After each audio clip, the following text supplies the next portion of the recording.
That may be the greatest catch I've ever seen in my life. Alright guys, I actually have had a ton of requests over the past few weeks for us to make some fantasy basketball videos. Now, I'm not going to be making them on our main YouTube channel. I know we have like 20,000 subscribers with people who are playing fantasy football, but here instead I'm going to be creating a separate channel. That way I don't have to go out there and force feed a bunch of people some content that they don't want. Y'all know I'm trying to keep things separated. I only want y'all to subscribe to exactly what you are wanting to watch. So here, this is a new fantasy basketball channel. I'm going to dive in a little bit in this video on how we play fantasy basketball versus fantasy football. And yeah, I know that most people watching this are probably from fantasy football. Maybe you've already played fantasy basketball in the past. You're trying to get a little bit more serious into it. Personally, I think that the NBA is a much better product to watch than the NFL. I know the NFL is a lot larger, so I don't know if it's necessarily worth my time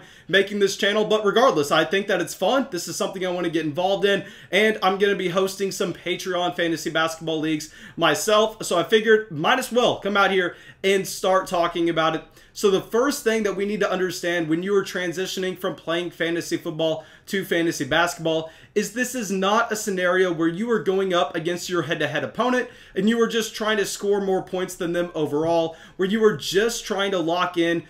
I don't even want to give the analogy. Anyway, I mean, here with basketball, it's going to be a little bit more complicated. There's going to be more strategy going into it, where you actually have categories and we are going to be trying to outscore your opponent in as many categories as possible. These categories will include points, assists, threes, steals, blocks, field goal percentage. There are many categories to choose from. Every league is going to be slightly different, but the main ones are going to be blocks, assist, rebounds, points, threes, field goal percentage, free throw percentage.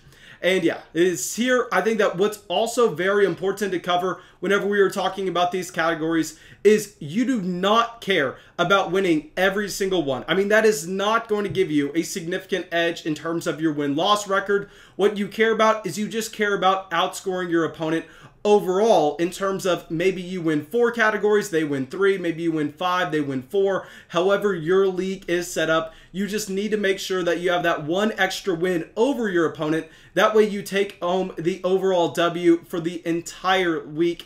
And here, that is where a ton of strategy goes into it, because we know that every category is going to be a little bit different in where you can find that production. So this is why you'll find in most fantasy drafts that we are actually going to have the position like the point guards going off the board very early, because there are going to be some scarce categories such as assist, even blocks as well, that it's really hard to find off the waiver wire. I mean, you can always go on the waiver wire, find some rebounds pretty easily to jam into your lineup to bump up that category for you. But if you're looking for a point guard off the waiver wire, I mean, it's going to be hard to get someone that's going to have the usage rate high enough to really be able to force feed some assist into your category. So that is where a lot of the strategy goes into it. Also, just the positional scarcity as well. So it's pretty much fantasy football times 100 in terms of how you are having to think about your roster construction. Now, I will say there is a flip side of fantasy basketball where if you want to play it like fantasy football, you can,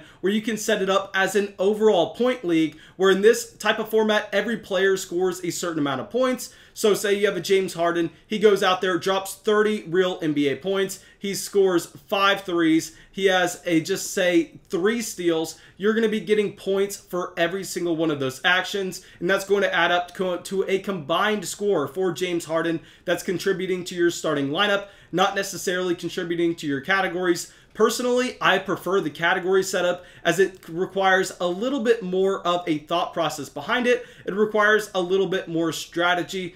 But yeah, I'm very excited to bring y'all this channel. I'm very excited to try to create as many videos as I can. Just really, it's going to come down to how much free time I have and also how much y'all like this channel. So if you're wanting to get involved in a league, or also just go down to the comment section, let me know what you want me to discuss in terms of fantasy basketball. Let me know if you want to hear about point guard rankings. Let me know if you want to hear about more strategy behind it. Really, I did not get into a ton of the nitty-gritty details in this video, just trying to give y'all an overall outlook and at the same time just kind of announce the new channel. So yeah, I will be bringing videos hopefully tomorrow, the day after, the day after, the day after. Y'all know there's going to be nobody working harder than I am if you have been following us on our main fantasy football channel, and now we're going to have the same thing here.